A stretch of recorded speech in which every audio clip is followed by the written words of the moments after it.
My $1 million investment fund was supposed to be the key to my future. Instead, it became the dowry for my fiancé's adopted brother. Serafina's family had one rule: any man who wanted to marry her had to build a $3 million investment fund.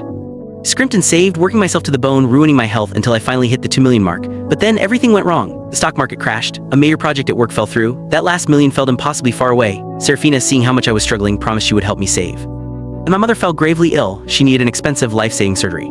I tried to access the fund, but after 3 failed password attempts, the account was locked. I couldn't get a single penny out. I raced to the bank half panicked. The teller delivered the news with cold indifference. Sir, you are not the authorized user of this fund. How was that possible? I had deposited every single dollar myself. The teller, annoyed, spun his monitor towards me. The name of the fund was displayed in stark black letters: the Leo Matheson Marriage Endowment. Felt like I'd been struck by lightning. Just then, the bank manager's voice, hushed and nervous, drifted from a nearby office. Ms. Matheson, that was a close one. Mr. Ethan Gray was just in here trying to withdraw $30,000. I managed to stop him just in time. Good. The tip of Serafina's cigarette glowed in the dim light. Leo has always been sheltered. I don't want people to think he's incapable when he gets married. Every dollar in that fund was earned through Ethan's hard work. It will give Leo's future in-laws a reason to respect him.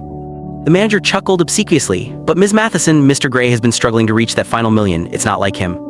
Serafina casually stubbed out her cigarette. That was my doing. Leo isn't done enjoying the single life yet. I can't get married until he does. We're not in a rush.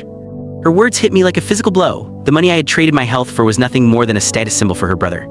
A dull ache spread through my chest. Before I could even process the betrayal, my phone buzzed with another urgent message from the hospital. Mr. Gray, if you can't pay the surgical fees soon, there's nothing more we can do. Sweating, panicked, I ran, losing a shoe in my haste to catch up to Serafina as she left the bank.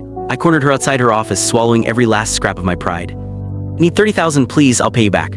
She froze, her expression hardening into a mask of corporate disapproval. My parents made you save that money as a test, not so you could find loopholes. Instead of begging for money, you should be developing new projects. Your performance this quarter is already lagging. She looked me up and down with disdain. And $30,000 just like that? Do you think I'm made of money? I was speechless as I tried to follow her. Her assistant blocked my path. Sir, please. Just then, her brother Leo, dressed head to toe in designer clothes, shouldered past me and bounced into her office, showing off his latest shopping haul. A single watch on his wrist was worth more than my mother's surgery. And every cent of it was my money, my 5 years of relentless backbreaking work. What was that worth in Serafina's eyes? As I turned to leave, my phone rang. My mother was gone. Through the blinds of her office window, I could see them laughing together. I pulled out my phone and called a number I hadn't dialed in 5 years. You said you'd always have a position for me. Does that offer still stand? The funeral lasted 3 days. It was long enough for me to cry myself empty. The whole world knew my mother had died. The only person who didn't was Serafina.